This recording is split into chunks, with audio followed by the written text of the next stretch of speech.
திருச்சிற்றம்பலம். ஆடும் வரிவேல் அணி சேவல் என பாடும் பணியே பணியாய் அருள்வாய். தேடும் கயமா முகனை செருவில் சாடும் தனி யானை சகோதரனே.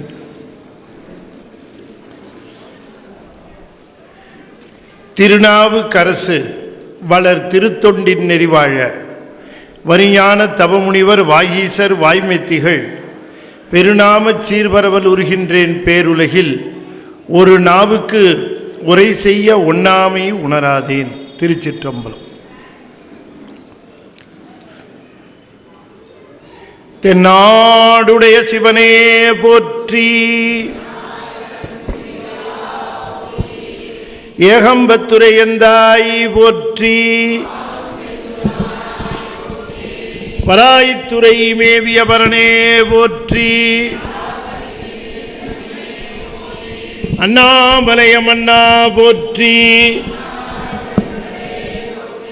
காவாய் கனகத்திரளே போற்றி, வெற்றிவேல் முருகனுக்கு. திருச்சிற்றம்பலம். அண்ட சராசரங்களுக்கெல்லாம் அதிபதியாக விளங்கக்கூடிய முருகப்பெருமானுடைய ஒப்பற்ற பெருங்கருணையினாலே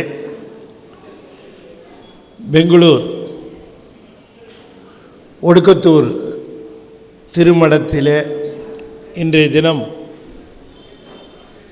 நம்முடைய போற்றுதலுக்குரிய அன்பிற்கும் பண்பிற்கும் உரிய திரு ஐயப்பன் அவர்களுடைய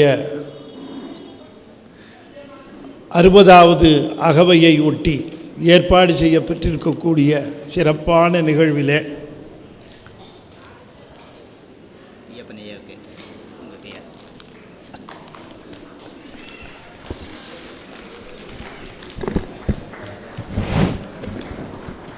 அடியார்கள் சார்பாக திருச்சிற்றம்பலம். மண்ணில் நல்ல வண்ணம் வாழலாம் வைகளும் எண்ணில் நல்ல கதிக்கு யாதுமோர் குறைவிலை கண்ணில் நல்லகுதுரும் கழுமல வளநகர் பெண்ணில் நல்லாளோடும் பெருந்தகை இருந்ததே. திருச்சிற்றம். எல்லா சிறப்பு வளமும் பெற்று வாழ்வோம். சாமி கூடவே இருப்பாங்க. என்ன சொல்வேன் அப்படின்னு சொன்னா, how to find Swami is very happy about us. நம்மளை பற்றி சாமி மகிழ்ச்சியாக இருக்கிறார் நம்ம மேலே அப்படிங்கிறது எப்படி தெரியும்? நம்ம மேலே சாமி ஹாப்பியாக இருக்கிறாரா இல்லை காண்டில் இருக்காரா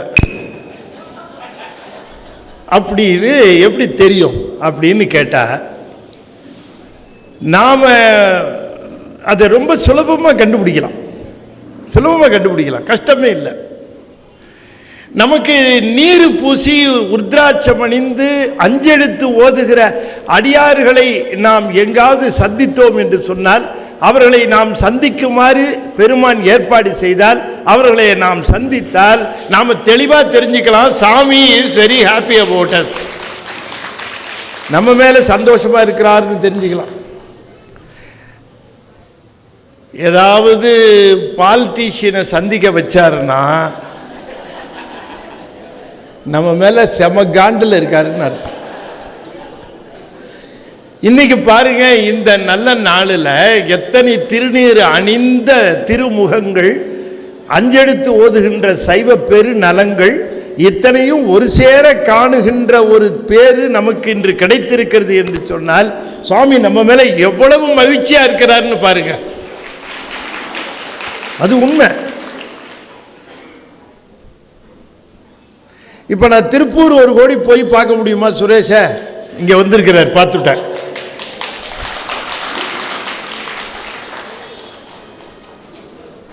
அவரை பார்க்கணுன்னா அது ஒரு கொடுப்புன்னு இருக்கணும். சாமி அதுக்கு ஏற்பாடு பண்ணணும். முருகவேளையாவை பார்க்கணும், நான் எங்கேருந்து வருது? முருகவேளையாவை பார்க்குறேன், ஐயப்ப ஐயாவை பார்க்குறேன், சுரேஷை பார்க்குறேன், எத்தனை அடியார்களை பார்க்குறேன். அத்தனை பேரையும் பார்க்கிற பொழுது, அப்பா என் மேலே நீ ரொம்ப மகிழ்ச்சியாக இருக்கிறப்பா, எனக்கு ரொம்ப சந்தோஷம். அதுதான் வேணும். நீர் போலவே உள்ளும் புனிதர்கள் அப்படிங்கிறாரு சேக்கிழார். அந்த திருநீர் போலவே உள்ளத்திலும் அவர்கள் அந்த தூய்மை உடையவர்கள். அவர்கள் நம்முடைய திருநாவுக்கரசு சுவாமிகளை பற்றி பலரும் பல்வேறு விதமாக பாராட்டி நம்முடைய சேக்கிழாரும் சொல்லியிருந்தாலும் கூட, ஒரு பாடல் நம்முடைய நம்பி ஆண்டார் நம்பி சொன்ன பாட்டு எனக்கு ரொம்ப மனதை கவர்ந்த பாடல். அப்பர் சுவாமிகளை பற்றி சொன்னது 11ஆம் திருமுறையிலே இடம்பெற்ற பாடல் அது. திருநாவுக்கரசர் திரு ஏகாதச மாலை, அது 11வது பாடல். இது அந்த பகுதியில் என்ன அற்புதமான பாடல். நாவுக்கரசர் யார் அப்படின்னு சொல்றார். அதுல பதிகம் 700 பகருமா கவியோகி பரசு நாவரசான பரமகாரண ஈசன் அதிகை மாநகர் மேவி அருளினால் அமன் மூடர் செய் வாதை தீரும் அனகன் வார்கடல் சூடின் நிதியராகுவர் சீர்மை உடையராகுவர் வாய்மை நெறியராகுவர் பாப வெறியராகுவர் சால மதியராகுவர் ஈசன் அடியராகுவர் வானம் உடையராகுவர் பாரில் மனிதரானவர் தாமே. என்ன அப்பர் சுவாமியுடைய திருவடியை பிடித்தவர்களுக்கு என்ன கிடைக்கும்னு சொல்றார். அவ்வளவுதான், அடுக்கி சொல்றார். திருநாவுக்கரசு சுவாமியுடைய திருவடிகளை பற்றி கொண்டவருக்கு திருநாவுக்கரசு சுவாமிகள் யார் அப்படின்னு கேட்கிற பொழுது சொல்லுகிறார், பதிகம் 700 பகருமா கவியோகி. 700ன்னா 4900 பாட்டு சொல்லுகிறார்.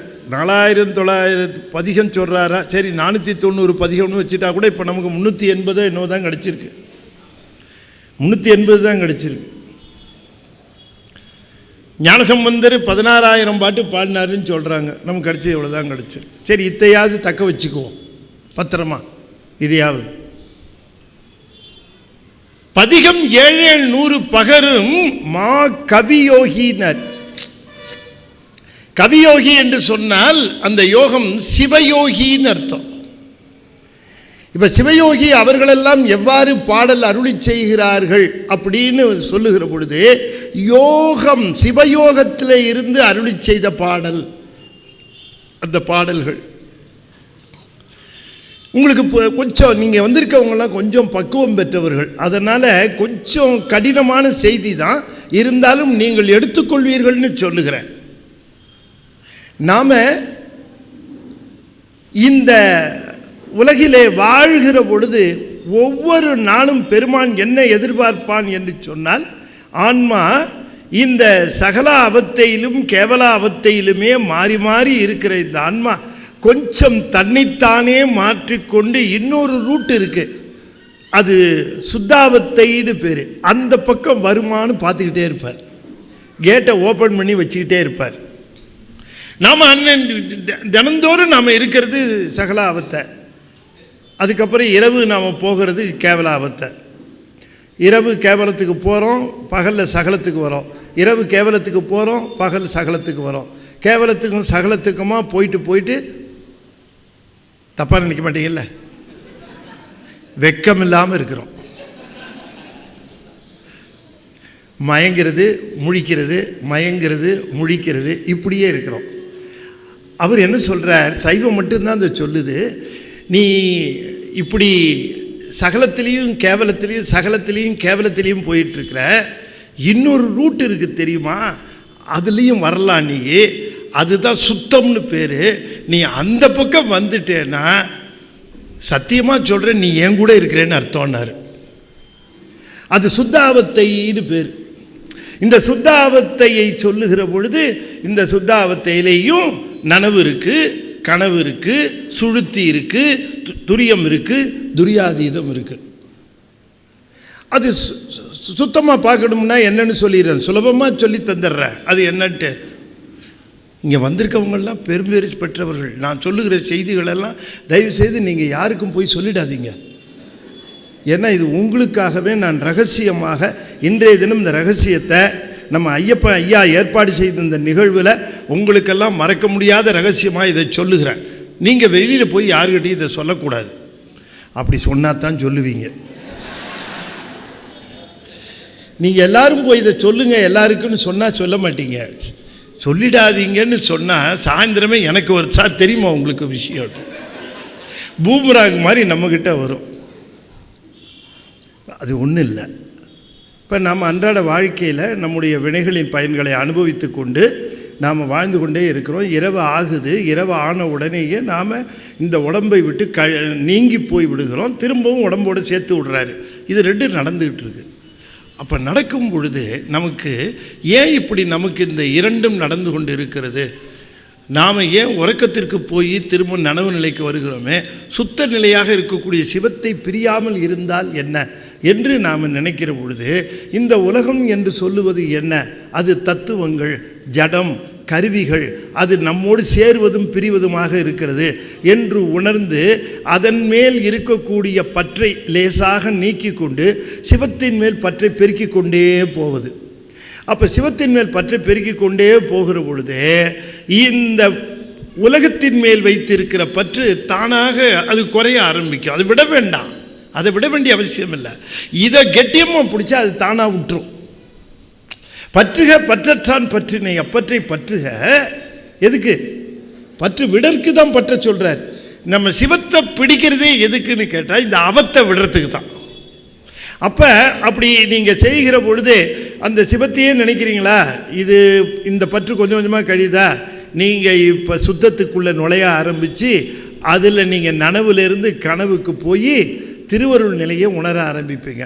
அப்படி திருவருள் நிலையை உணர ஆரம்பிப்பது சிவதுரியம் என்று சொல்வார்கள். அந்த திருவருளையே உணர்ந்து நிற்பார்கள் நம்முடைய அருளாளர்கள் என்று சொல்லக்கூடியவர்கள். பிறகு அவர்கள் அந்த அருள் நிலையிலேயே இருந்து அந்த ஆனந்த நிலைக்கு அழைத்து செல்வான் சிவபெருமான். அது சிவபோகம் என்று பெயர். இப்போ யோகத்திலிருந்து போகத்துக்கு போனாங்க. முதல்ல அந்த நனவு, கனவு, சுழுத்தி, சிவயோகம், சிவபோகம், இப்படி தான் போகுது. ஆச்சா? சிவபோகம் போனவர்கள் மீண்டும் சிவயோகத்திற்கு என்று சொல்லக்கூடிய அருள் நிலைக்கு திரும்பி வருவார்கள். இப்போ மணிவாசகருக்கு அருள் செய்தார், திரும்பவும் வந்தார். நம்முடைய ஞானசம்பந்த பெருமானுக்கு ஞானப்பால் கொடுத்தார், திரும்பவும் நம்மளோட தான் இருந்தார். ஆனந்த நிலைக்கு போனவர்கள் அங்கேயே இருப்பதில்லை, மீண்டும் இந்த உலக மக்களுக்கு பயன்பட வேண்டும் என்பதற்காக அப்படி கீழே இறங்கி வருவார்கள். அப்படி வருகின்ற அந்த நிலையிலே அவர்கள் நாம் அவர்களை அருளாளர்கள் என்று சொல்லக்கூடாது. அருளுக்காக முயற்சி செய்து அருளை பெறுகிறவர்கள் அருளாளர்கள். இவர்கள் ஏற்கனவே அருளை பெற்று ஆனந்தத்தையும் பெற்று இப்பொழுது வந்திருக்கிறவர்கள். இவருக்கு அருளாளர் என்று பெயர் இல்லை, சீவன் முத்தர்கள் என்று பெயர். எனவே இந்த சீவன் முத்தர்கள் தான் நாம் தெளிவாக சைவ சித்தாந்தம் படித்தவர்கள் சொல்லுவார்கள். மணிவாசகரோ, திருநாவுக்கரசரோ, திருஞான சம்பந்தரோ அல்லது சுந்தரமூர்த்தி சுவாமிகளோ இவர்களெல்லாம் அருளாளர் இல்லை. அவர்களெல்லாம் யார் என்று கேட்டால் சீவன் முத்தர்கள். அவர்கள் மீண்டும் இந்த உலக நிலைக்கு வந்திருக்கிறார்கள். ஏற்கனவே கல்லூரியில் 4வது வருடம் படித்து முடிப்பதற்காக இருக்கிற டாக்டர் படிப்பு படித்திருக்கிறவர் 4வது வருடம் படித்து பாஸ் பண்ணி வெளியில் போயிட்டார். வெளியில் போனவர் திரும்பவும் அதே கல்லூரிக்கு வந்திருக்கிறார். இப்போ அவர் மாணவராக வந்திருக்கிறாரா? இல்லை, மருத்துவ பேராசிரியராக வந்திருக்கிறார். அவர் போனவரும் முன்ன இருந்த நிலையும் இப்போ திரும்பி வந்த நிலையும் ஒன்றா? இல்லை. அப்படி திருநாவுக்கரசு சுவாமிகள் நமக்கு பதிகங்களெல்லாம் அருளி செய்த நிலை எது என்று கேட்டால் சீவன் முத்தராக இருந்து அருளி செய்த நிலை. அந்த பாடல்கள் அத்தனையும் நமக்கு மந்திரங்களாக விளங்கும். அப்படி இருக்கக்கூடிய நம்முடைய நாவுக்கரசு பெருமானை பதிகம் 700 பகருமா கவியோகி பரசு நாவரசான அவர் சிவன்தான்ட்டார். அவருக்கு ஒரு பேர் சொல்கிறார். திருநாவுக்கரசர் யாருன்னாரு? காரண ஈசன். அவருக்கு என்ன பேர்? காரண ஈசன். காரண ஈசன். இப்போ காரண ஈசர்கள் உண்டு. திருமால், பிரமன் இவர்களெல்லாம் காரண ஈசர்கள். உருத்திரன் இவர்களெல்லாம் காரண ஈசர்கள். ஏனென்று சொன்னால் உலகியலில் மக்களை செலுத்துவதற்காக தன்னுடைய அதிகாரத்தை தந்திருக்கிற இவர்களெல்லாம் காரண ஈசர்கள். ஆனால் நம்முடைய நாவுக்கரசர் பெருமான் உலகியலில் உயிர்களை செலுத்துகின்ற காரண ஈசர் போல அல்ல, அருளியலில் உயிர்களை செலுத்த வேண்டும் என்பதற்காக வந்தவர் என்பதினாலே அவர் வெறும் காரண ஈசர் அல்ல, பரம காரண ஈசர். பதிகம் 700 பகருமா கவியோகி பரம காரண ஈசன். அவர் சிவம் சொல்லுகிறீர்களேனாரு. ஆமாம், சிவத்துக்கு கையில் என்ன இருக்கும்? பரசு இருக்கும். எங்கள் அப்பர் சுவாமி கையிலையும் ஒரு மழு இருக்கும். அதனால் அவர் சிவன் தான்னாரு. பரசு நாவரசான பரமகாரண ஈசன் அதிகைமா நகர் மேவி அருளினால் அமன் மூகர் அவர் செய் வாதை தீரும் அனகன் தூய்மையானவன். அனகன்னு சொன்னால் தூய்மையானவன். அனகன் வார்கடல் சூடின் நிதியராகுவர், சீர்மை உடையராகுவர், வாய்மை நெறியராகுவர், பாப வெறியராகுவர், சால பதியராகுவர், ஈசன் அடியராகுவர், வானம் உடையராகுவர், பாரில் மனிதராகுவர் தாமே. எத்தனை ஆச்சு? 8 ஆச்சு. பாரில் மனிதரானவர் தாமே தான் தொடக்கம். அறநிலைக்கு முதல்ல கொண்டு போவார் அவரை. எங்க ஒரு மனிதனுக்கு அறத்தை போதிப்பது சைவம், பிறகு அருளை தருவது சைவம். முதல்ல மனிதராகணும், அதுக்கப்புறம் தான் மித்ததெல்லாம் வரும். முதல்ல மனுஷனாவே இல்லைன்னா அவனை என்ன செய்ய முடியும் சொல்லுங்க? அப்படி. ஆகவே இப்போ சொன்னது எத்தனை கேட்டிங்கன்னா 8. எப்படி சிவபெருமானுடைய திருவடியை பற்றியவர்களுக்கு என் குணத்தை பதிவிப்பானோ அதுபோல நம்முடைய திருநாவுக்கரசு சுவாமிகளுடைய திருவடியை பற்றியவர்களுக்கு 8 செல்வங்களை பதிவிக்கின்றவர் நாவுக்கரசு பெருமான் என்று அற்புதமாக சொல்லுகிறார் நம்பி ஆண்டார் நம்பி. ஆகையினாலே அப்பர் வேறில்லை, சிவம் வேறில்லை என்று நிறுவுகிறார். அப்பர் சுவாமி திருவாரூர் போகிறார். திருவாரூர் போய் அங்கே பார்க்கிறார் பெருமானுக்கு அற்புதமான அலங்காரம், அற்புதமான அலங்காரம், பூ அலங்காரம். அந்த பூ அலங்காரத்துக்கு மேலேயே நல்ல அணிகள், தங்க நகைகள், பொன் அணிகள், அந்த அலங்காரம். 2 அலங்காரங்களையும் செய்திருக்கிறார்கள். அதை பார்க்கிறார் சாமி, அதை பார்க்கிறார். பூம்படி மக்கலம் பொன்படி மக்கலம் என்றிவற்றால் ஆம்படி மக்கலம் ஆயினும். பெருமானுக்கு, தியாகேச பெருமானுக்கு பூக்களினாலே அற்புதமாக அலங்காரம், அணிகலன்களாக அற்புதமான அலங்காரம். இவ்வளவு அலங்காரங்களையும் செய்து யார் மகிழ்கிறார்? நம்ம இவ்வளவு அலங்காரமும் செய்து யார் மகிழ்கின்றார்கள்? சத்தமா சொல்லுங்க. அடியார்கள் மகிழ்கின்றார்கள். அடியார்கள் எல்லாம் சிவபெருமானுக்கு இவ்வளவு அலங்காரத்தை செய்து பார்த்து மகிழ்கின்றார்கள். என்னைக்காவது சிவபெருமானை பார்த்து, பெருமானே இந்த பூ அலங்காரமோ இந்த நகை அலங்காரமோ உனக்கு மகிழ்வை தருகிறதா அப்படின்னு என்னைக்காவது கேட்டிருப்போமா? என்னங்க கேட்டிருப்போமா? குழந்தைக்கு நம்ம ட்ரெஸ் பண்ணுவோம், அதுக்கு பூட்ஸ் போட்டு, அதுக்கு பேண்ட்டு போட்டு, அதுக்கு மேலே ஷர்ட்டு போட்டு, கேப்பு வச்சு, அதுக்கு ரணவேதனையாக இருக்கும். ஆனால் நமக்கு சந்தோஷமாக இருப்போம். அது அட நாயே, இதெல்லாம் எனக்கு ஏன் போடுற இல்லையா? அது அவ்வளோ. அதுக்கு தங்க செயின், கையில் பூணு, வளையல், மோதிரம் எல்லாத்தையும் இவ்வளவு போட்டு பார்க்கிறது யார் மகிழ்வதற்காக? நல்லா சொல்லுங்க. நான் மகிழ்வதற்கா, குழந்தை மகிழ்வதற்கா? நாம் அப்ப தியாகேச பெருமானுக்கு இவ்வளவுத்தையும் போட்டு போட்டு செய்கிறீங்களே, இது யார் மகிழ்வதற்காக? தியாகேச மகிழ்வதற்காகவா? நாம மகிழ்வதற்காக. என்னைக்காவது ஒரு நாள் தியாகேச பெருமானை பார்த்து, பெருமானே உங்களுக்கு மகிழ்விக்கணும்னா என்ன செய்யணும்னு கேட்டிருப்பீங்களா அப்படின்னு அப்பர் கேட்கிறார். பூம்படிமக்கலம் பொன்படிமக்கலம் என்று இவற்றால் ஆம்படிமக்கலம் ஆகிலும் ஆரூர் இனிதமர்ந்தார் தாம் படிமக்கலம் வேண்டுவரேல். அவரை மட்டும் நாம கேட்டிருந்தோம்னா அவர் எனக்கு எப்படி அலங்காரம் செய்யணும்னு சொல்லியிருப்பார் தெரியுமா? எனக்கு இந்த அலங்காரம்லாம் வேணாம், எனக்கு தமிழ் பாமாலைகளாலே அலங்காரம் செய்க என்று கேட்டிருப்பார். நான் சொன்னது லோயர் வாக்கா அப்பர் வாக்கு? பூம்படிமக்கலம் பொன்படிமக்கலம் என்று இவற்றால் ஆம்படிமக்கலம் ஆகிலும் ஆரூர் இனிதமர்ந்தார் தாம் படிமக்கலம் வேண்டுவரேல். தமிழ் மாலைகளால் நாம் படிமக்கலம் செய்து தொழுது உய்யலாம் நெஞ்சே. என்ன அற்புதமாக சொல்லியிருக்கார் பாருங்க நம்ம அப்பர் சுவாமி. அப்போ வழிபாடு என்று சொல்லுகிற பொழுது நாம் பெருமானை சென்று இந்த தமிழ் பாமாலைகளால் நாம் அது பாடுவது தான் அவருக்கு மகிழ்ச்சியை ஏற்படுத்துகிறதா. இப்போ இன்னைக்கு எப்படி ஐயப்பா ஐயா நம்ம சாமியை குஷிப்படுத்தியிருக்காருன்னு நீங்கள் சொல்லுங்கள். நீங்கள் எவ்வளோ குஷியாக இருப்பார் நம்ம சாமி. அவருக்கு இந்த மாலைகள் தான் வேணும் அவருக்கு. ஆகையினாலே இந்த தமிழ் மாலைகள் என்று சொல்லக்கூடிய இந்த தமிழ் திருமுறைகள், தமிழ் பாடல்கள் இருக்கே, இவை வழிபாட்டிற்கு நமக்கு கிடைத்த மிகப்பெரிய சாதனம்.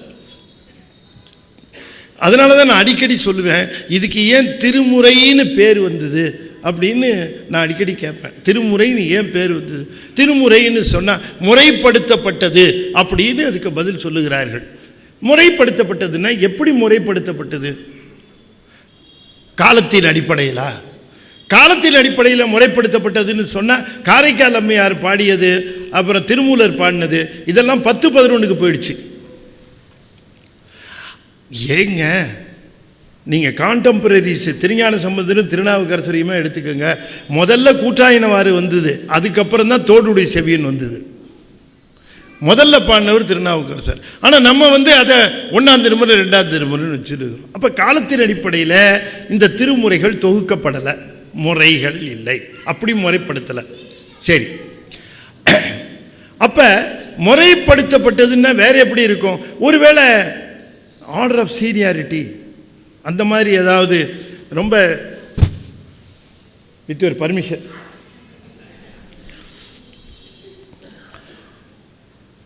மிக உயர்ந்த நிலையில் இருக்கிறவர்கள் வரிசைப்படுத்தி அப்படி வச்சிருக்கிறாங்கன்னு நினைக்க பார்க்க முடியும். காரைக்காலமே யார்? அப்போ அந்த மாதிரி 27 திருமுறை ஆசிரியர்களும் நமக்கு சமம், அதுவும் கிடையாது.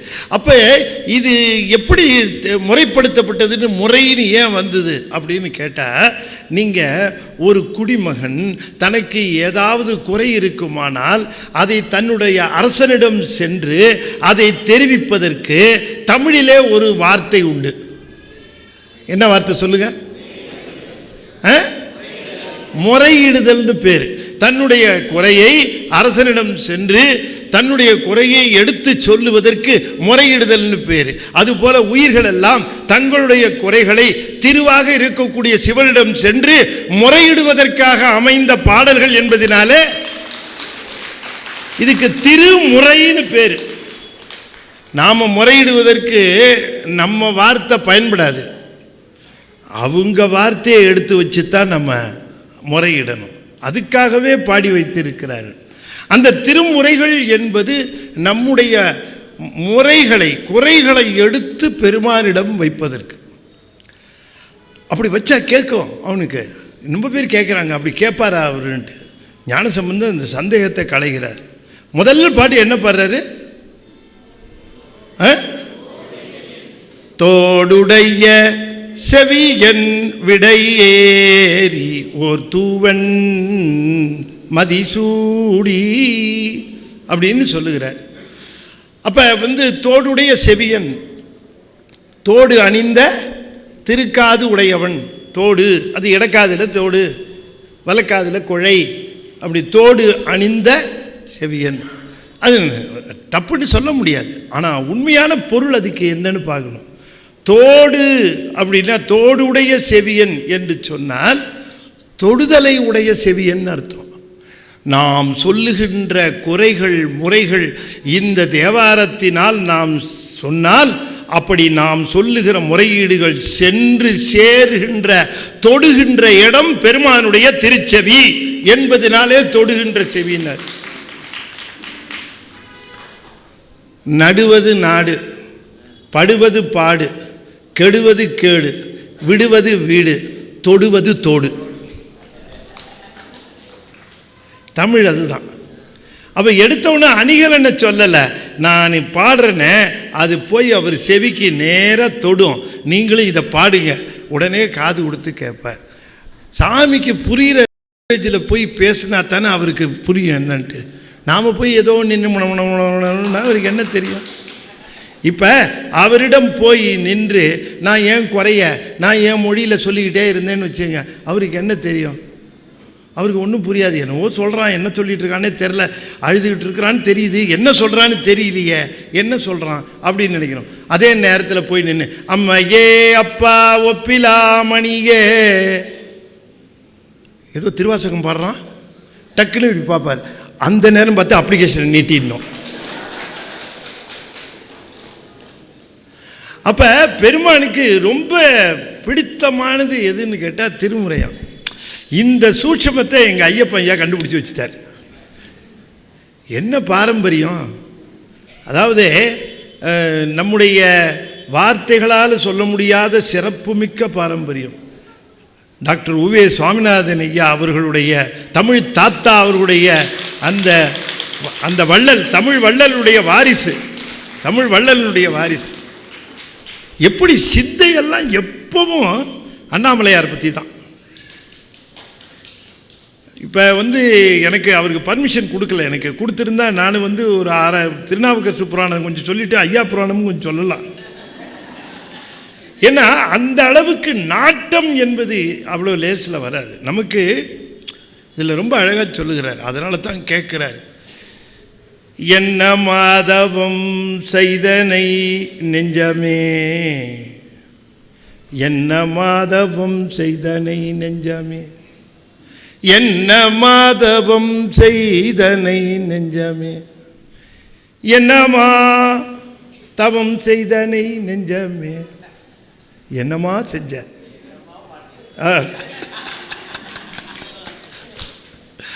முருகவேள் பஞ்சு. என்ன மாதவம் செய்தனை நெஞ்சமே, மின்னுவார் சடை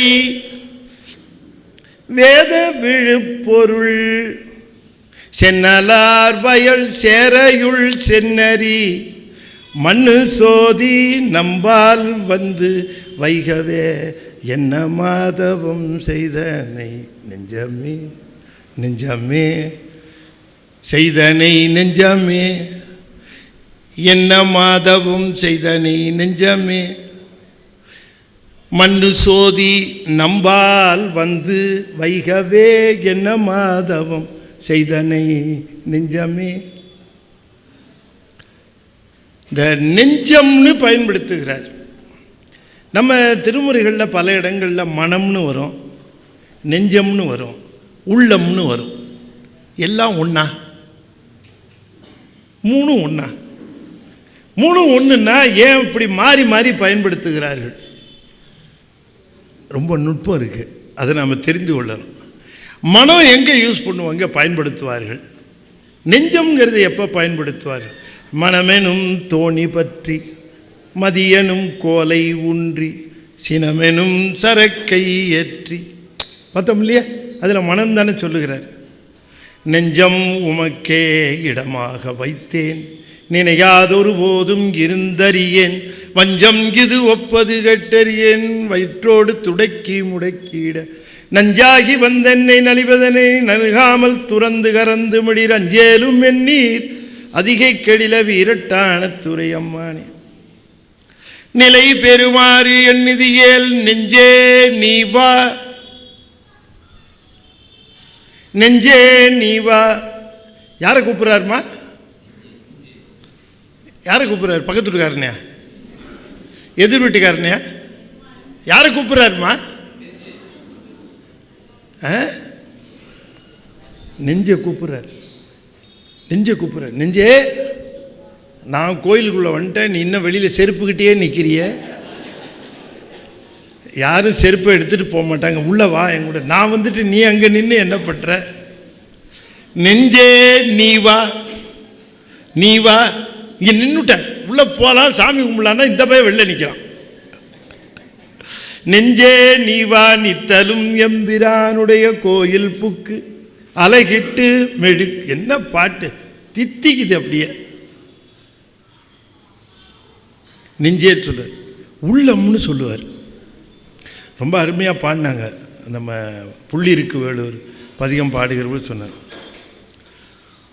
உள்ளம் உள்கி உவந்து சிவன் என்று உள்ளம் உள்க வினை கெடும் மெய்மையே சாமி சொல்கிறாங்க. அப்போ மனம்னு பயன்படுத்துகிறார், நெஞ்சம்னு பயன்படுத்துகிறார், உள்ளம்னு பயன்படுத்துகிறார். எப்படி? இப்போ பாருங்கள், இப்போ நமக்கு இறைவன் நம்மளை வெறுங்கையாக அனுப்பலை. இந்த பூமியில் நம்மளை அனுப்பும்போது இந்த உலகத்தில் கருவிகரணங்கள் எப்படி பூசா குடித்தனம் பண்ணுறவங்களுக்கு பண்ட பாத்திரம் வாங்கி அனுப்புகிறாங்களோ அது மாதிரி நமக்கு தத்துவங்களை கொடுத்து அனுப்பிச்சிருக்கார். போய் இந்த உலகத்தில் உழைச்சிக்கணும். சாமி நமக்கு நிறைய கொடுத்துருக்கிறார். சாமி நமக்கு நிறைய கொடுத்துருக்கிறார். என்ன கொடுத்துருக்காருன்னு கேட்கக்கூடாது, நிறைய கொடுத்துருக்கார். சரி, அவர் நமக்கு என்ன கொடுத்துருக்காருன்னு எப்போ தெரியும்னா அதை அவர் திரும்ப வாங்கிக்கும் போது தான் தெரியும். ஓ, இத்தனை நாள் இது நம்மக்கிட்ட இருந்துதா அப்படின்னுட்டு. ஏன்னா நாம் எப்போ என்ன சொல்லுவோம், சாமி என்ன கொடுத்த, நீ எனக்கு என்ன கொடுத்த அப்படின்னு. உன் நண்பர் இப்படி தான் சொல்லிட்டு இருந்தார், நீங்கள் இப்படி தான் சொல்கிறீங்க, சாமி எனக்கு ஒன்றும் கொடுக்கலன்னு. 10 வருஷம் கழித்து பார்த்தாரு, என்னங்க எப்படி இருக்கீங்கன்னு. சௌக்கியமாக இருக்கிறேன் அப்படின்னாரு. நல்லா இருக்கீங்களா? நல்லா இருக்கிறேன். என்ன ஒன்றே ஒன்று என்ன, நீங்கள் அடிக்கடி ஒன்று சொல்லுவீங்களா, அதுதான் எனக்கு ஞாபகத்துக்கு வருது. என்ன அப்படின்னு கேட்டேன். ஒன்று நம்ம சாமி நமக்கு ஒன்று கொடுப்பாரு, அது என்ன நமக்கு தெரியாது, திரும்பி வாங்கிக்கும் போது தான் தெரியும் நீங்கள் சொன்னீங்க. நான் அப்போ சொல்லிக்கிட்டு இருந்தேன், சாமி எனக்கு ஒன்றும் கொடுக்கல ஒன்றும் கொடுக்கலன்னு சொல்லிக்கிட்டு இருந்தேன். ஆனால் ஒன்று கொடுத்துருந்தார், அதை இப்போ வாங்கிட்டார். என்ன கொடுத்தாரு, என்ன வாங்கினாருன்னு. அப்போ படுத்தா உடனே தூங்குவேன், இப்போ அதை வாங்கிட்டார். அப்போ படுத்தா 5 நிமிஷத்தில் தூங்குவேன், இப்போ படுத்தா 5 நிமிஷம் கூட தூங்க மாட்டேங்கிறேன். அப்போ தூக்கத்தை பிடிக்கிட்டார். அப்போ என்ன தெரியுது? இப்போ உதாரணத்துக்கு ஒருத்தர் நண்பர், இன்னும் சொல்கிற உதாரணம் கேளுங்க, நீங்கள் இதெல்லாம் ப்ராக்டிக்கல் லைஃப்பில் தெரிஞ்சுக்கணும். ஒருத்தர் திடீர்னு மயக்கம் போட்டு விழுட்டார். உடனே நண்பர் விழுந்துட்டாருன்னு டாக்டர் கொண்டு காட்டணும். டாக்டர் பார்த்தாரு. உடனே எதுக்கும் நீங்கள் போய் சுகர் டெஸ்ட் பண்ணுங்கள், டக்குன்னு மயக்கம் வந்துருக்குது. சரின்னு அவர் போய் சுகர் டெஸ்ட்டு எடுத்துகிட்டு ரிப்போர்ட்டை எடுத்துகிட்டு போனோம். ரிப்போர்ட்டை பார்த்தார். ஆடாரு, என்னடா 390 இருக்குது அப்படின்னார். நண்பர் பயந்துட்டார். அப்போ நான் அரிசி சோறு சாப்பிடவே முடியாதா அப்படின்னு கேட்டேன். யார் சொன்னது? பார்க்கவே கூடாதுன்னாரு. பார்க்கவே கூடாது. அன்னையிலேருந்து பார்த்தீங்கன்னா டைனிங் டேபிளில் உட்காந்து இவருக்கு தனியாக வரும் கேவுரு கம்பு அப்படின்னு ஏதோ வருது. மித்தவங்களாம் நல்லா சாப்பிட்டுட்டு இருக்காங்க, இவர் காசு தான் எல்லாரும் சாப்பிட்டு. அவர் இதை பார்க்கும்போதெல்லாம் இந்த சாமியை சோத்தை பிடிக்கிட்டானே, இந்த சாமியை சோத்தை பிடிக்கிட்டானே, இந்த சாமியை சோத்தை, இந்த சோத்தை சாப்பிட்டுட்டு இருந்த காலத்துல எல்லாம் இந்த சாமி இந்த சோத்தை கொடுத்துருக்கிறானே, இந்த சாமி சோத்தை கொடுத்துருக்கிறானேன்னு ஒரு நாள் கூட நினைக்கல.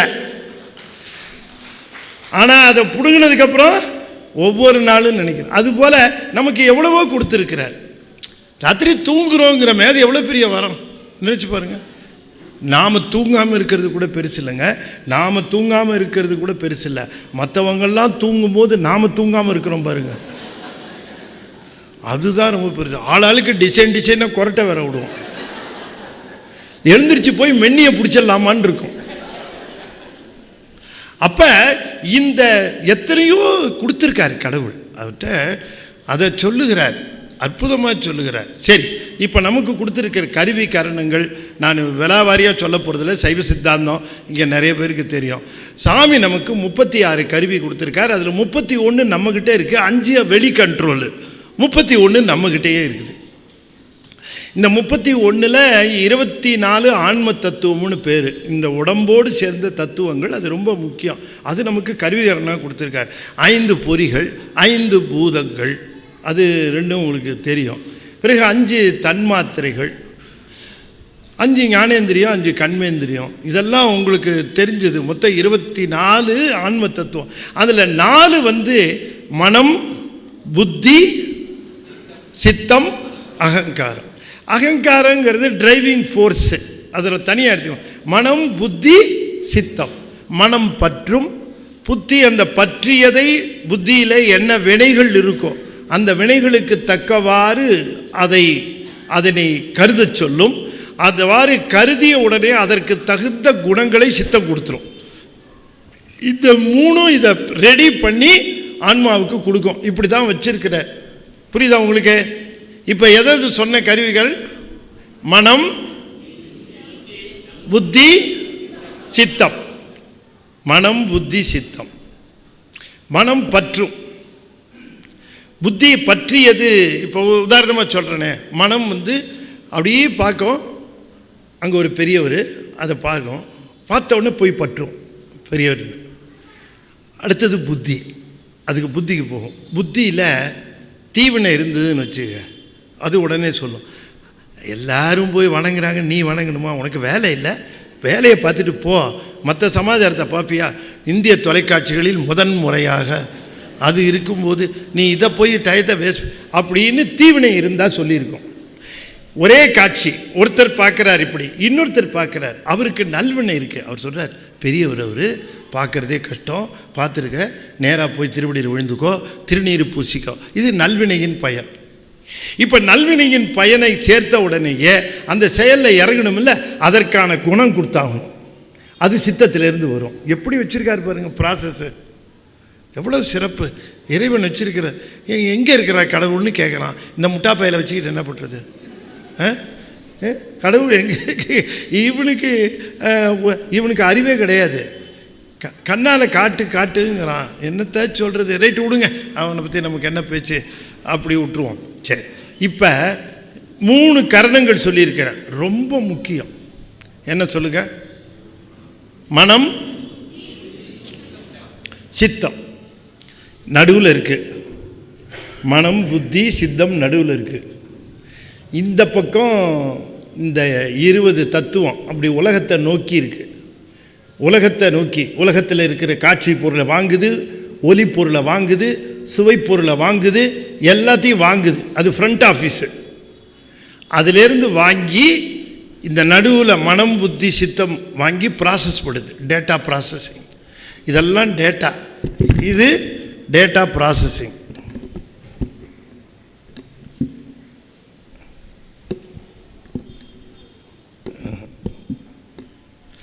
டேட்டா ப்ராசஸிங் முடித்தோடனே இப்போ ரிசல்ட் யாருக்கு போகணும்?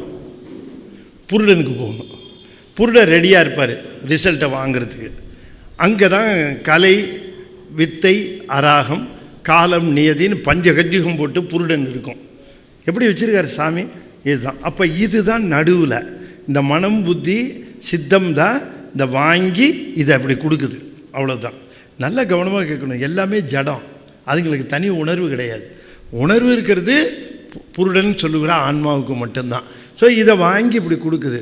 இந்த மனம் இருக்குது பாருங்கள், இதை தனியாக அது பற்றுகிறது அல்லவா, அதை மட்டும் அது பற்றி கொண்டு இருக்கிறதுன்னு சொல்ல வருகிற பொழுது மனம்னு சொல்லுவார்கள். மனமும் புத்தியும் சேர்ந்ததாக இருக்கிற இடத்துல அதை நெஞ்சம் என்று சொல்வார்கள். இப்போ நெஞ்சம்னா என்ன அர்த்தம்? மனமும் புத்தியும் சேர்ந்தது. மனம், புத்தி, சித்தம் 3 சேர்ந்தா அதுக்கு பேர் உள்ளம்னு பேர். இதுதான். இந்த வித்தியாசம் தெரிஞ்சுக்கணும். ஸோ எங்கெங்கெல்லாம் வினைகளை பற்றி பேச்சு வருகிறதோ அங்கெல்லாம் நெஞ்சம்னு வரும். என்ன மாதவம் செய்தனை நெஞ்சமே, புத்தியில் என்ன நல்வினை இருந்ததுன்னு தெரியலையே நெஞ்சமே. அப்போ தானே அந்த நல்வினை இருந்தால் தானே நினைக்க முடியும். மண்ணு சோதி நம்பால் வந்து வைகவே, என்ன மாதவம் செய்தனை நெஞ்சமே, மண்ணு சோதி வந்து நம்பால் வைகவே. அது வந்து நம்பால் வைகும், நாம் சென்று அதனை அடைய முடியாது. நாம் போய் சிவபெருமானையோ சிவத்தையோ அடைய முடியாது. நன்றுடையானை தீயதிலானை நரை வெள்ளேறு ஒன்றுடையானை உமையொரு பாகம் உடையானை. அடுத்ததான் ஒன்று சொன்னார் சம்பந்தர், சென்றடையாத திருவுடையானை. சென்று அடையாத திருவுடையான் என்றார். நாம் போய் அடைய முடியாது. அப்போ என்ன, அவரா வந்தா உண்டு, அவரா வந்தா உண்டு. சென்று அடையாத திருவுடையானை சிராப்பள்ளி குன்றுடையானை கூரையன் உள்ளம் குளிருமே. அப்ப அவர் வந்து நம்பால் வைகவே, அவர் நம்மகிட்ட வந்து எப்படி வந்து தங்குவார். வைகுதல்னா என்ன அர்த்தம்? தங்குதல். வைகுதல்னா என்ன அர்த்தம்? தங்குதல்னு அர்த்தம். ஆங்கிலத்தில் சொல்கிறதா இருந்தால் செட்டில்டு, செட்டில் ஆவார். அப்படி வந்து முதல்ல எப்படி செட்டில் ஆவார்னாரு, முதல்ல வந்து வைகவே அப்படின்னு முதல்ல வந்து எப்படி தங்குவார் அப்படின்னு கேட்டால், உடம்பில் வந்து தங்குவார். எப்படி தங்குவார்? நீராக வந்து தங்குவார், உருத்ராட்சமாக வந்து தங்குவார். அது திருமேனியில் தங்குவது. அடுத்தது மொழியில் வந்து தங்குவார். எப்படி தங்குவார்? மற்ற பற்றனக்கின்றி நின் திரு பாதமே மனம் பாவித்தேன், பெற்றலும் பிறந்தேன் இனி பிறவாத தன்மை வந்தெய்தினேன், கற்றவர் தொழுதேத்தும் சீர் கரையூரில் பாண்டி கொடுமுடி நற்றவா உனை நான் மறக்கினும் சொல்லு நான் நமச்சிவாயவே. நாக்கில் வந்து தங்கிட்டார். முதல்ல எங்கே தங்கினார்? உடம்பில் வந்து தங்கினார். உடம்பிலே சின்னங்களாக வந்து தங்குவார். மொழியிலே மந்திரமாக வந்து தங்குவார். அப்ப இந்த நெஞ்சத்திலே எப்படி வந்து தங்குவார் அப்படின்னு கேட்கிற பொழுதுதான், நெஞ்சத்திலே நினைவாக வந்து தங்குவார்.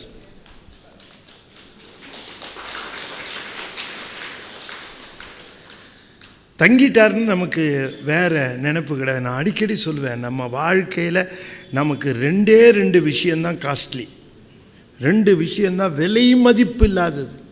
ரெண்டு விஷயம், இந்த ரெண்டுக்கு சப்ஸ்டியூட்டு கிடையாது, ரீப்ளேஸ்மெண்ட்டு கிடையாது. ஒன்று டைம், காலம்.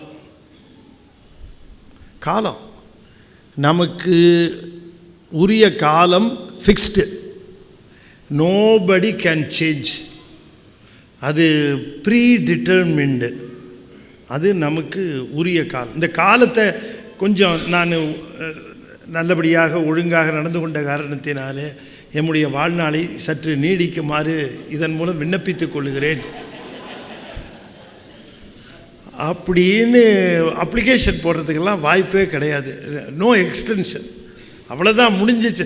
வினை போகமே தேகம் கண்டாய், வினைதான் தீர்ந்தால் திணை போதளவும் நில்லாது கண்டாய். பட்னத்தார் சொல்கிறார். ஃப்ராக்ஷன் ஆஃப் செகண்ட் கூட நிற்காது.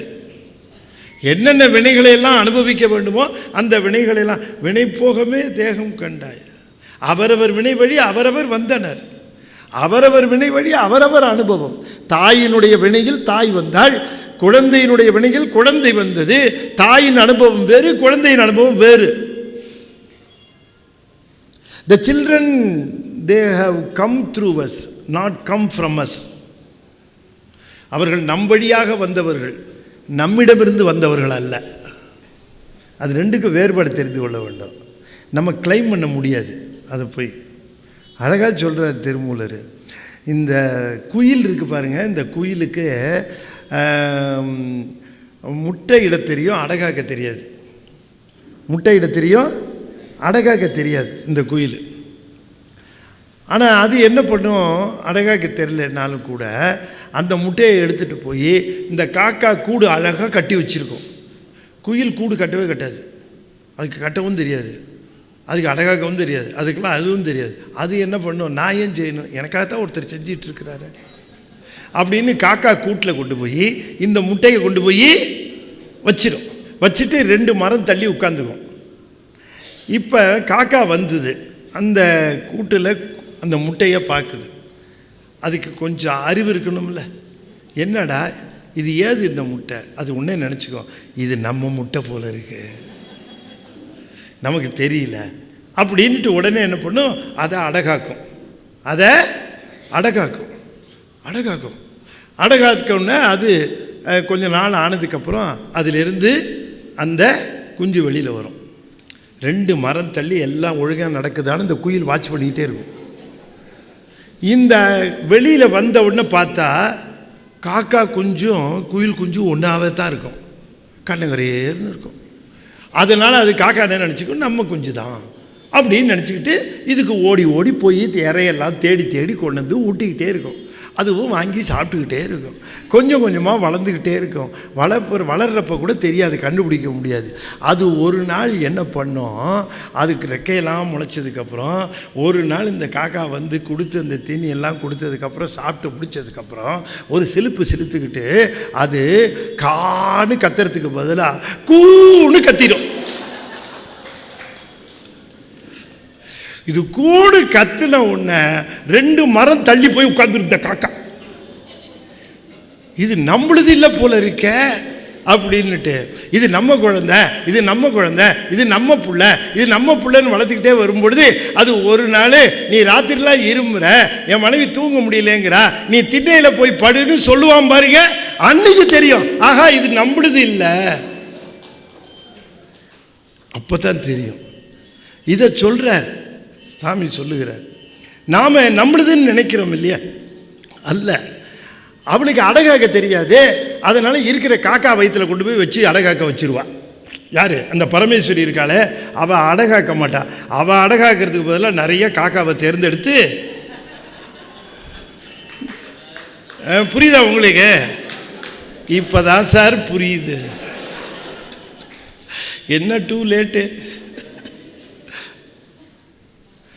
அப்போ இது எப்படி வந்து வைகிறது, வைகுதல் என்றால் தங்குதல். எப்படி வந்து தங்குது, உடம்பிலே சின்னங்களாகவும் மொழியிலே மந்திரமாகவும். 2 சொன்னேன் ரொம்ப காஸ்ட்லின்னு. ஒன்று என்ன சொன்னேன், டைம், காலம். நமக்குன்னு இருக்கிற காலம் அவ்வளவுதான். நீங்கள் ஒவ்வொரு நாளும் இன்றைக்கி இது நம்முடைய டைம் கொடுத்துருக்கிறார். உறங்கி விழித்தோம், விழித்த உடனே இந்த நாளை நமக்கு திரும்ப கொடுத்துருக்கிறார். உறங்குவது போலும் சாக்காடு இறப்புக்கு சமானம்.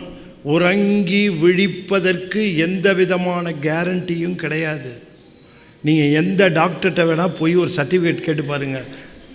டாக்டர் நான் ராத்திரி தூங்க போகிறேன், இல்லை எனக்கு ஒரு சர்டிஃபிகேட் வேணும். என்ன சர்டிஃபிகேட், நாளைக்கு காலையில் நான் எழுந்திரிப்பேன்னு ஒரு சர்டிஃபிகேட் கொடுக்கணும். டாக்டர் சொல்லுவார், நீ இப்போ நல்லா இருக்க, பல்ஸ் ரேட்டு நல்லா இருக்குது, இதய துடிப்பு நல்லா இருக்குன்னு வேணால் சர்டிஃபிகேட் கொடுக்குறேன். நாளை காலையில் எழுந்திருப்பேன்னு என்னால் சர்டிஃபிகேட் கொடுக்க முடியாது. ஏன்னா நானே நாளை காலையில் எழுந்திருப்பேனான்னு தெரியாது. உறங்குவது போலும் சாக்காடு. அந்த சாக்காடு என்று சொல்லுகிறார், ரொம்ப அழகாக சொல்லுகிறார். அந்த உடம்பிலிருந்து உயிரானது பிரிந்து 3 லிங்க்கு, மொத்தம் 3 கம்பியில் தான் தொங்கிக்கிட்டு இருக்கு உயிருக்கும் உடம்புக்கும். அது கிட்டத்தட்ட மரணம் என்று சொல்லுகிறார். திரும்பவும் அந்த உடம்பு வருவது என்பது ஒரு பிறப்பு போல. உறங்குவது போலும் சாக்காடு, உறங்கி விழித்தலும் போலும் பிறப்பு. இப்படி இறப்பிற்கும் பிறப்பிற்கும் மாறி மாறி மாறி மாறி ஒவ்வொரு நாளும் சென்று கொண்டு இருக்கிறது. இது எத்தனை நாள் நடக்கும், எத்தனை நாள் கொடுக்கப்பட்டிருக்கிறது. காலம் உண்டாகவே காதல் செய்து உய்மின். Don't waste your time. நாளைக்கு பார்த்துக்கலாம், நாளைக்கு பார்த்துக்கலாம், அதெல்லாம் வேண்டாம். சில பேர் சொல்கிறாங்க, ஏன் சார் செல்லை இப்படி கையிலே வச்சு, சார் நேரமே போக மாட்டேங்குது சார், அதனால தான் செல்லை நோண்டிகிட்டு இருக்கேங்கிறோம். நேரம் போக மாட்டேன்னு சொல்லலாமா? போதாத நேரமா? போதாத நேரம். காலையில் எழுந்திரிச்ச உடனே பல்ல தேய்க்கிறானோ இல்லையோ செல்லை தேய்க்கிறான். காலம் ஞாபகத்தில் வச்சுங்க. ரெண்டாவது என்ன தெரியுங்களா, ரொம்ப முக்கியம், தாட்ஸ், நினைப்பு. இந்த நினைப்பு இருக்கு பாருங்க, அது ரொம்ப காஸ்ட்லி. இந்த நினைப்பு தான் மிகச்சிறந்த நினைப்பு இருக்கு பாருங்க, அதுதான் ரொம்ப என்ன சொல்றது, விகர் அண்ட் பவர்ஃபுல். நீங்கள் சாமியை மொழிகளாலே சொல்லுவது, இந்த உடம்பினாலே கிரியைகளால் செய்வது, இதெல்லாம் சாமிக்கு மகிழ்வூட்டும், அவரை சென்று அடையலாம், வாஸ்தவம்தான். ஆனால் இவற்றையெல்லாம் விட வலிமை வாய்ந்தது எது என்று கேட்டால் சிந்தனை. அப்போ சாமி நாம் போய் அவருக்கு முன்னால் நிற்கிற பொழுது அவர் என்ன முதல்ல நினைப்பார்னா, இவனுடைய நினைப்பு இங்கே இருக்கா, அதுதான் பார்ப்பார். அவன் கையில் வாழைப்பழம் வச்சுருக்கானா, தேங்காய் வச்சுருக்கானா, பூ வச்சுருக்கிறானா, அவருக்கு அதை பற்றி கவலை இல்லை. ஏன்னா நல்லா தெரியும் எடுத்துகிட்டு திரும்ப எடுத்துகிட்டு போயிடுவான்ட்டு. அதனால் அவர் அதை பற்றி கவலைப்பட மாட்டார், அதை பற்றி இல்லையா. அப்போ அவருக்கு என்ன சமாச்சாரம், பயலோட தாட்ஸ் இங்கே இருக்கா, இல்லை வீட்டில் ஆஃபீஸில் இருக்கா. ஃபிசிக்கலாக இங்கே இருப்பான், ஆனால் நினைப்பில் வேற.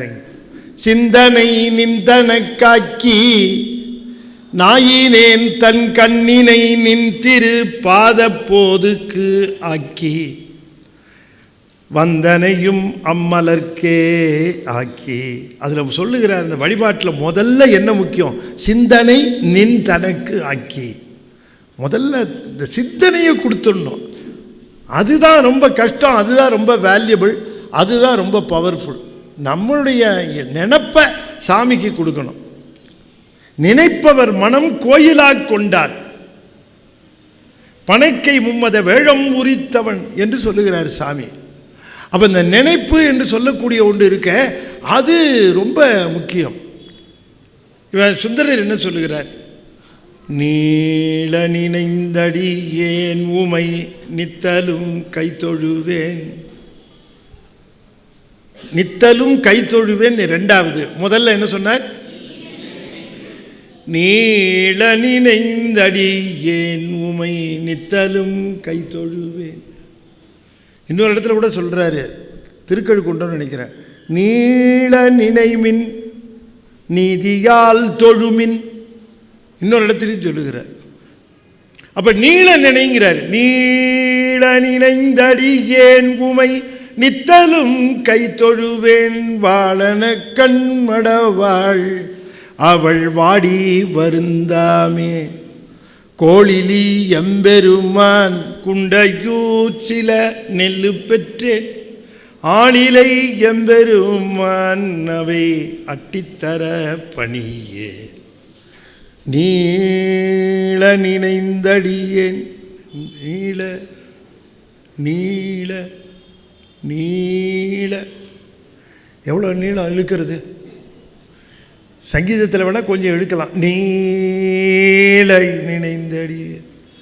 ஒரு கிலோமீட்டர் இருக்க முடியுமா, அரை கிலோமீட்டர். நீளன்னா என்னன்னு தெரிந்து கொள்ளணும்.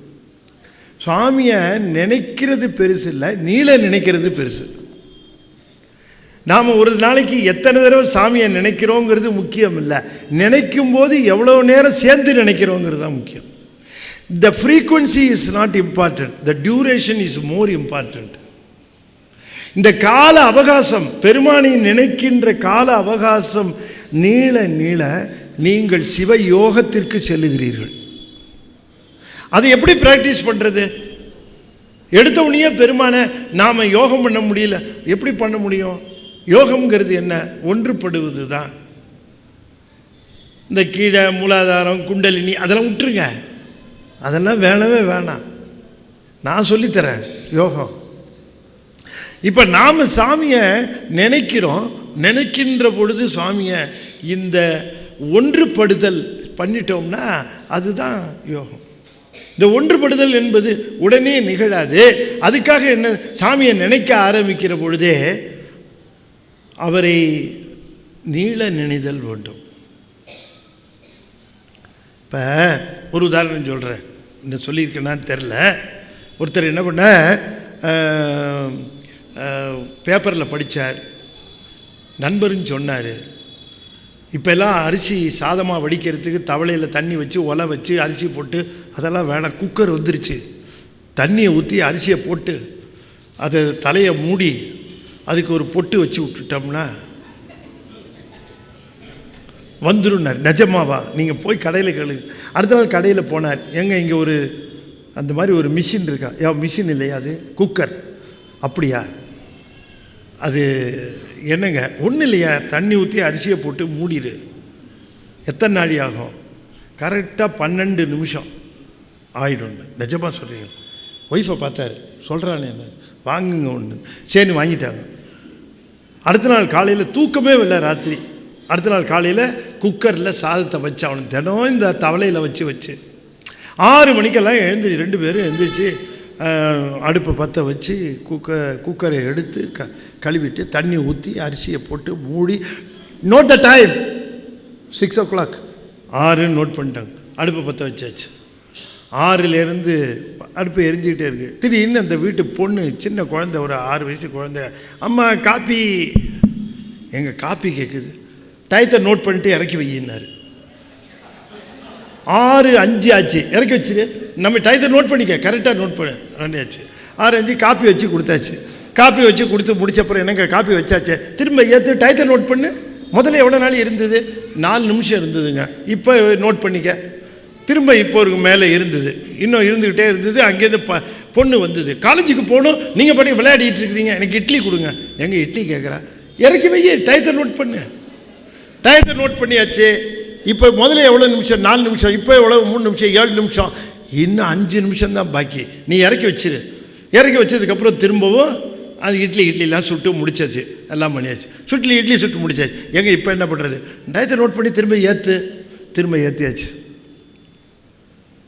இன்னொரு 3 நிமிஷம். 4, 3, 7. இப்போ ஒரு 3 நிமிஷம், 10 நிமிஷம் ஆச்சு. எனக்கு ஒரு வாய் காப்பி கொடுத்துட்டா போச்சு. உடனே திரும்பி குக்கர் எடுத்து வச்சுவிட்டு ஒரு காப்பியை போட்டுவிட்டு, இன்னும் 2 நிமிஷம் தாங்க பாக்கி. அப்படியா? சரி இரு, காப்பியை குடிச்சிருவோம். இப்போ ஏற்றி வை. 2 நிமிஷம் ஆச்சு. அடுப்பை ஆஃப் பண்ணு, இறக்கி வை குக்கரை. தர என்னம்மா இருக்கும்? எல்லா அரிசியும் முடிச்சு பார்க்குது. அடியே கடைக்கார ஏமாத்திட்டான்.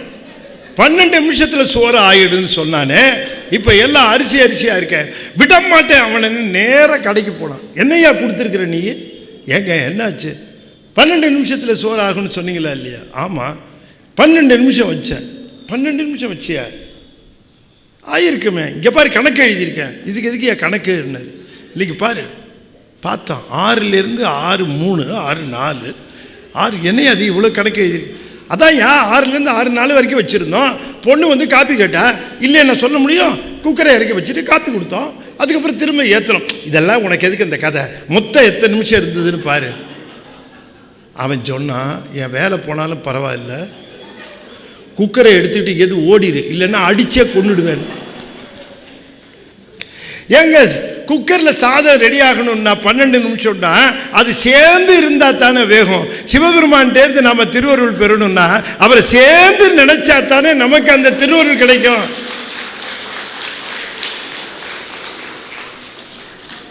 அப்பப்போ குக்கரை இறக்கி வைக்கிற மாதிரி அப்பப்போ நினைக்கிறது, அப்புறம் ஊர் விவகாரம் பேசுறது, அப்புறம் திரும்ப நினைக்கிறது உலக விவகாரம் பேசுறது.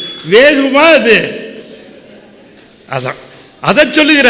நீள நினைந்தடியேன் உமை நித்தலும் கை தொழுவேன் வாழன கண்மடவாள். அப்போ இந்த நினைப்பு இருக்கு பாருங்க. நம்ம இந்த ஒரு ரகசியத்தை தெரிஞ்சுக்கிட்டா போ. நீங்கள் சாமிக்கு எதை பண்ணுறீங்களோ இல்லையோ, டிவோட் மோர் தாட்ஸ் ஃபார் ஹிம். நிறைய நினைப்பு அவருக்கு நீங்கள் டிவோட் பண்ணு. நினைக்கிறத அவரையே நினைக்கிறத, அந்த நேரத்தை அவர் எப்படி நினைக்கலாம்? அவர் பெருமையை நினைக்கலாம், அவருடைய தேவாரத்தை நினைக்கலாம், அவருடைய திருவாசகத்தை நினைக்கலாம், அல்லது இந்த மாதிரியான திருக்கூட்டங்களுக்கு வந்து எப்பொழுதும் அவரை நினைத்து கொண்டே மணிக்கணக்காக இருக்கலாம்.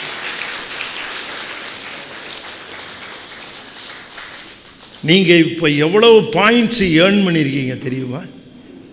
அவர் தான் கணக்கு எழுதுகிறார். எழுதும் கீழ்கணக்கு இன்னம் பரிசு.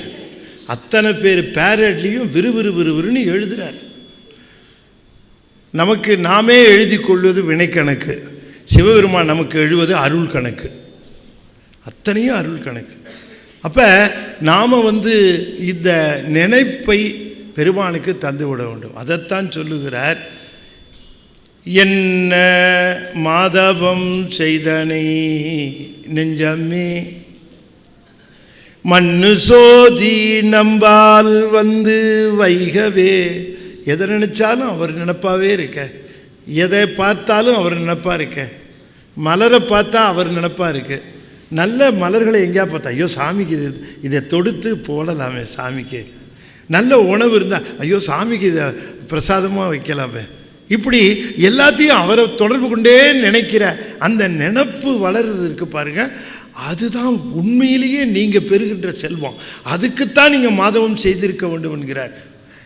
என்ன மாதவம் செய்தனை நெஞ்சமே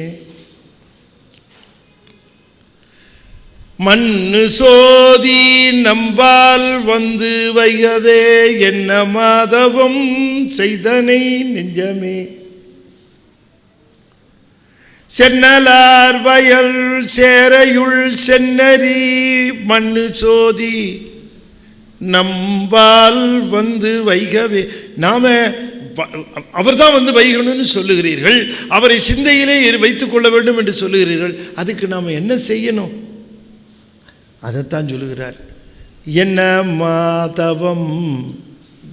மாதவம் செய்தானே. அப்போ அந்த மாதவம் எது? எந்த மாதவம் செஞ்சே இப்படி வந்து என்னுடைய சிந்தையிலே தங்கினார்? என்ன மாதவம் செய்தேன் இப்படி வந்து என்னுடைய நெற்றியிலே நீராகவும் கழுத்திலே உருத்திராக்கமாகவும் தங்கினார்? நான் என்ன மாதவம் செய்தேன் என்னுடைய நாவிலே பஞ்சாட்சரமாக வந்து மிளிர்கின்றார்? நான் என்ன மாதவம் செய்தேன் என்று கேட்கிறார். என்ன தவம் செய்தார் அவர்? என்ன மாதவம் செய்தார்? அதை அங்கு குறிப்பால் கொடுக்கிறார். என்ன மாதவம் செய்தனை நெஞ்சமே மின்னுவார் சடை வேத விழுப்பொருள் மண்ணு சோதி நம்பால் வந்து வைகவே. என்ன மாதவம் செய்தனை நெஞ்சமே. மாதவம்னு எதை குறிப்பிடுகிறார்? சாமி நமக்கு சொல்லுகிற தவம். இந்த தவத்தை செய்தால் பெருமான் வந்து தங்குவார். தங்கிய பெருமானை தொடர்ந்து சிந்தையிலே நினைந்து அவரை செல்வமாக அடைந்து விடு. அப்போ என்ன தவம் செய்யணும் சாமி? காட்டுக்கு போகணுமா? காவி உடுத்தணுமா? தாழ்சடை வைக்கணுமா? காய்கறி உண்ணணுமா? காற்றையே உண்ணணுமா? என்ன செய்ய வேண்டும்? என்ன தவம் செய்தீங்க? அதை எங்களுக்கு சொல்லணும்ல.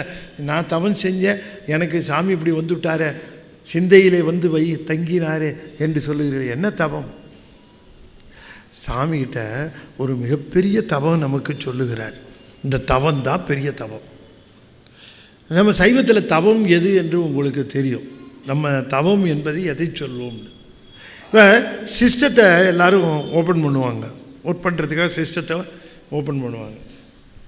சிஸ்டம் போட்ட உடனே முதல்ல எடுத்த உடனே என்ன பண்ணணும்? பார்த்தீங்களா? இந்த குழந்தை சொல்லுது பாஸ்வேர்டு.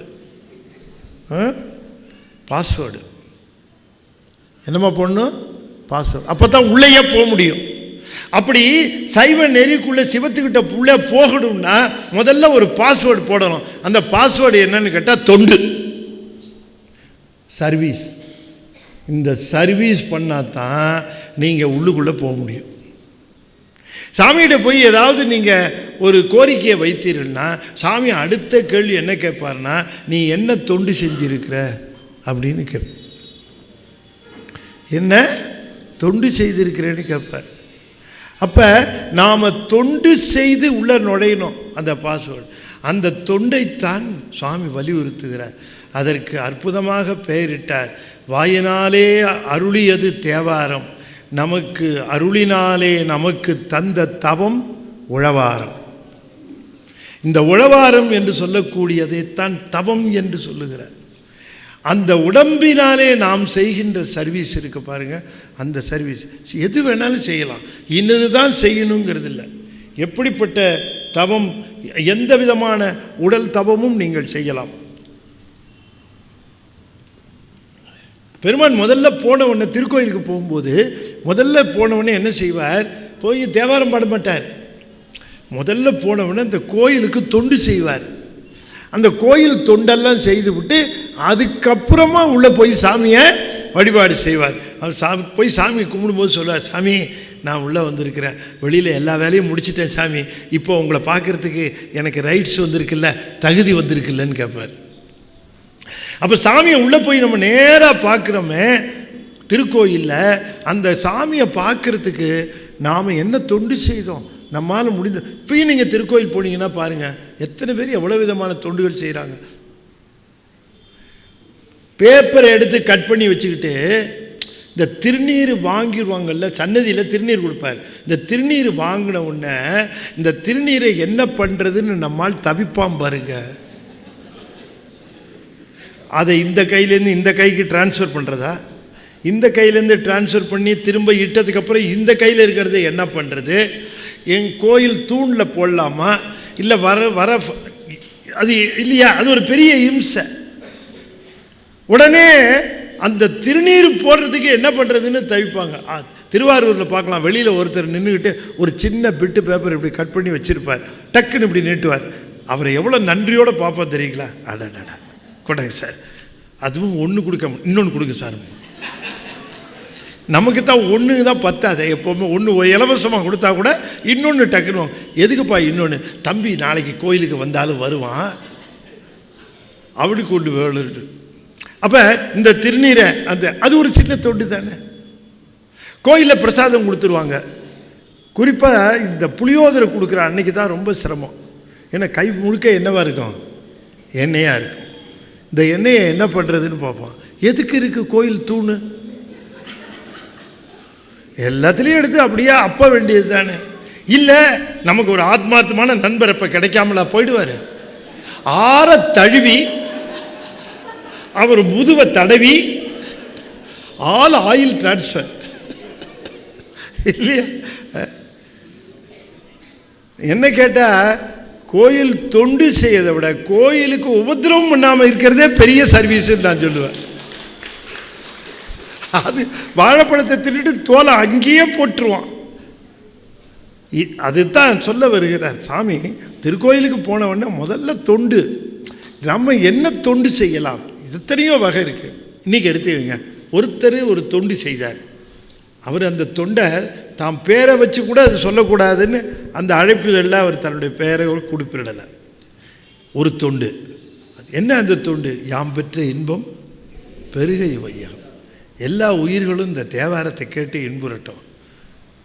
இங்கே வந்திருக்கவர்களை அவருக்கு பர்சனலாக தெரியுமான்னு தெரியாது, ஒருத்தருக்கு தெரியாது, அவர் என்ன தெரியும் பார்த்தாரு. ஆனால் இத்தனை உயிர்களும் இன்றைக்கி 4 மணிக்கு வந்து 8:30 மணி ஆகுது, 8:30 மணி நேரம் வரைக்கும் இந்த உயிர்களுக்கெல்லாம் சிவ அமுதை வாரி வாரி வழங்கி கொண்டிருக்கக்கூடிய ஒரு பெரிய தொண்டை.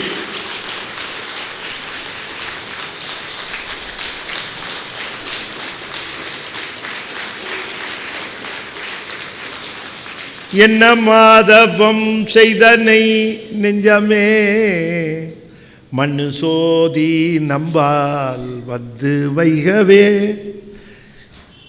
மண்ணு சோதி நம்பால் வந்து வைகவே. அது அவர் அது அப்படி அந்த தொண்டை செய்ய வேண்டும் என்று விரும்பினார். உன்னை தொண்டை செய்வதற்கு ஒரு தொண்டர் தேவை என்று கருதினார். அற்புதமான தொண்டர் முருகவேள், அற்புதமான தொண்டர்.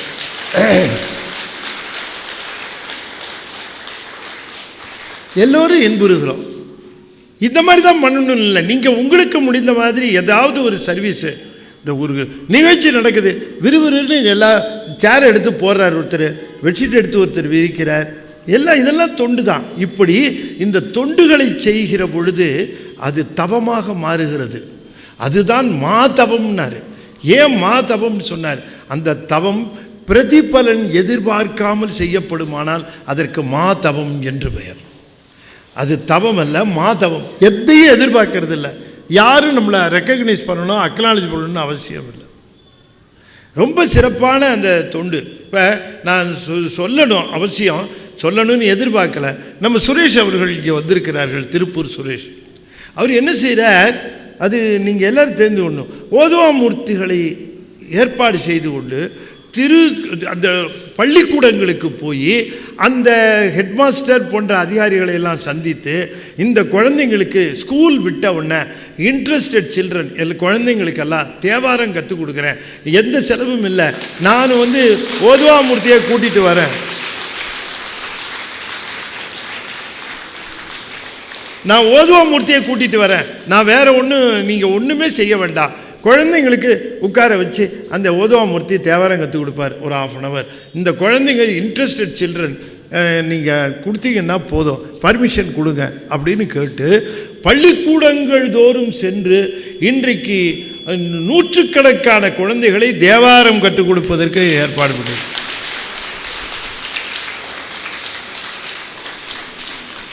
இது செய்யணும், ஒவ்வொருத்தரும் இந்த இனிஷியேட்டிவ் எடுக்கணும். அந்த முயற்சி எடுத்தால் தானே. இப்போ 60க்கு தன்னுடைய 60வது அந்த அகவையை முன்னிட்டு என்னென்ன வேணாலும் செஞ்சுருக்கலாம். ஆனால் ஐயா மயிலாப்பூரில் அது ரொம்ப சிம்பிளாக முடிச்சுட்டார். அதை அவர் என்கிட்ட பேசினார், பகிர்ந்து கொண்டார் செய்திகளை. அவருடைய அனுமதியின் பேரில் நான் இந்த செய்திகளை உங்களோட பகிர்ந்துக்கிறேன். அது அவருக்கு அங்கேயே அது அப்படியே சிம்பிளாக அதை முடிஞ்சிடணும். ஐயா, இந்த 60ங்கிறது என்ன பெரிய வயசு, அதுக்கு என்ன பண்ணியிருக்கோம் நம்ம, இந்த தேவாரத்தை திருமுறைகளை எல்லா உயிர்களும் இசையோடு கேட்டு மகிழ்ந்து ஒரு நல்ல பொழிவையும் கேட்டு இந்த உயிர்கள் பயன்பெறணும். அந்த சர்வீஸ் பண்ணால் தான் இந்த பிறப்பு எடுத்ததுக்கு, இந்த உடம்பு எடுத்ததுக்கு அது ஒரு சிறப்பாக இருக்கும் என்று கருதினார், செய்திருக்கிறார். இது ஆகையினாலே அன்பர்களே, நீங்கள் வந்திருக்கிற அத்தனை பேரும் பாக்கியவான்கள். நீங்கள் எல்லாம் பேருடையவர்கள். யார் பேரு தவமுடையவர்களோ அவர்கள்தான் இங்கே ஈர்க்கப்படுகிறார்கள். அவர்களுக்கு மட்டும்தான் செய்திகள் சொல்ல பெறுகின்றன. ஏன்னா உலகம் ரொம்ப மோசமான உலகமாக இருக்குது, ரொம்ப மோசமான உலகமாக இருக்குது. பாருங்கள், நான் இன்றைக்கி எதுலேயோ படித்தேன், ஒரு திருடன் ஒரு வீட்டுக்குள்ளே பூந்துட்டான். வீட்டுக்குள்ளே பூந்து அந்த அம்மாவையும் கட்டி போட்டு அவரையும் கட்டி போட்டு எல்லாத்தையும் வாரி சுருட்டி போட்டுக்கிட்டு இருக்கோம். இந்த அம்மா சொல்லிச்சு, யாவ் எல்லாத்தையும் எடுக்கிற, இந்த 8th வீட்டில் ஒருத்தர் ஒரு அம்மா இருக்கிறாங்க, என்னை விட பல மடங்கு நகை வச்சுருக்கிறாங்க, நிறைய இருக்குது, அங்கே போயா, எப்படி இவங்க திருநதை விட்டாங்க, நீ அங்கே போ, அங்கேயும் கூட நிறையா எடுக்கலாம், நீ அங்கே போனார். அவன் அது காதிலே வாங்கலை, அவன் பாட்டுக்கு அவன் வேலையை பார்த்துக்கிட்டே இருந்தான். இந்த அம்மா விடலை. திரும்ப, ஏப்பா நான் உனக்கு சொல்கிறேன்னு கேட்குறியா, ஏவா நம்ம பேசாமல் இரு, ஏப்பா நான் உனக்கு சொல்கிறேன்னு கேட்குறியா, இந்த 8th அம்மா அந்த வீட்டுக்கு முதல்ல போயிருந்தம்மா, அவங்க தான் இங்கே வர சொல்லி அனுப்புனாங்க.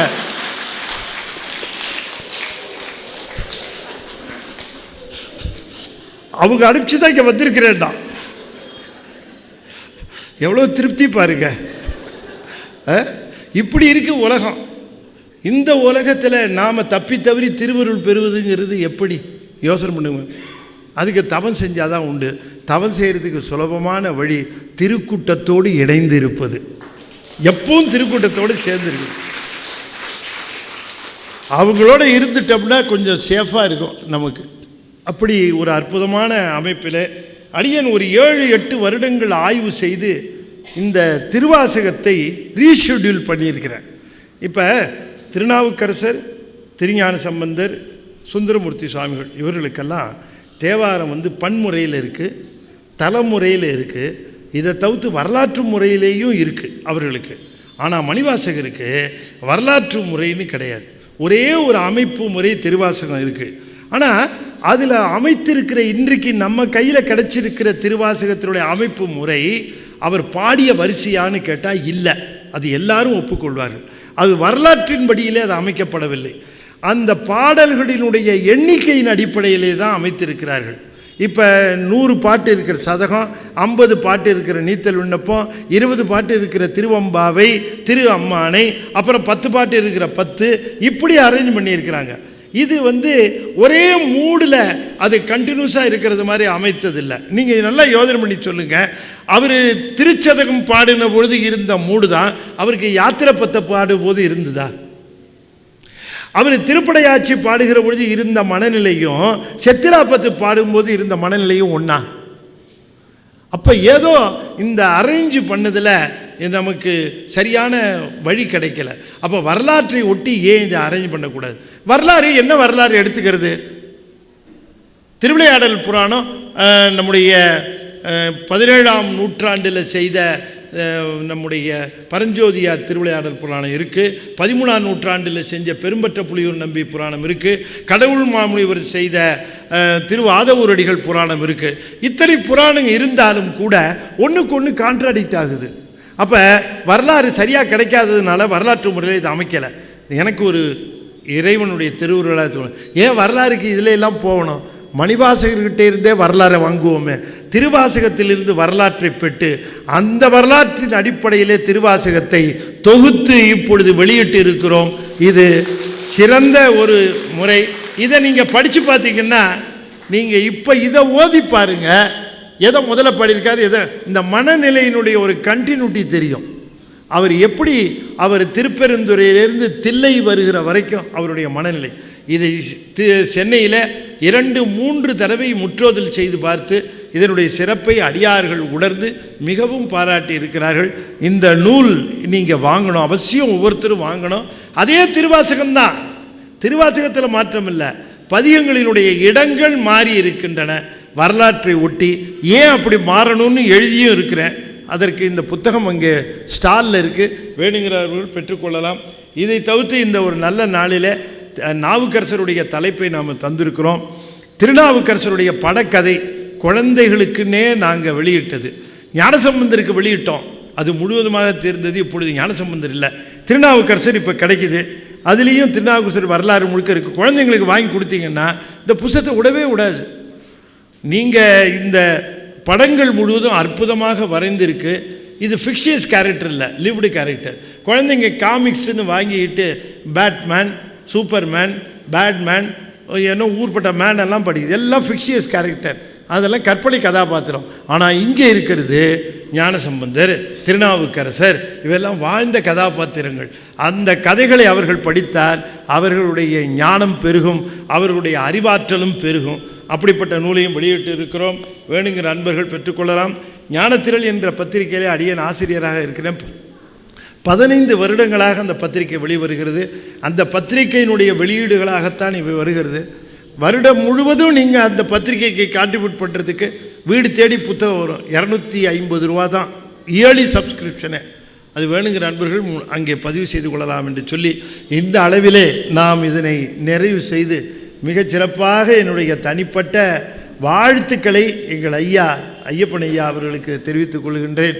உங்கள் எல்லோருடைய சார்பாகவும் மண்ணில் நல்ல வண்ணம் வாழலாம் வைகளும் எண்ணில் நல்ல கதிக்கு யாதுமோர் குறைவிலை கண்ணில் நல்லகுதுரும் கழுமல வளநகர் பெண்ணில் நல்லாளொடும் பெருந்தகை இருந்ததே.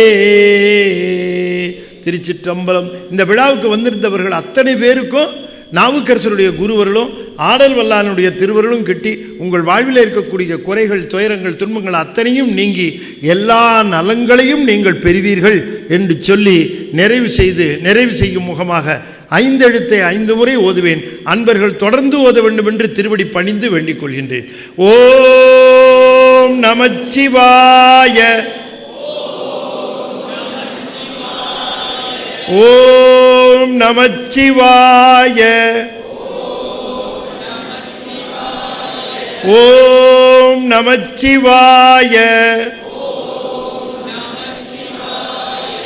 ஓம் நமச்சிவாய.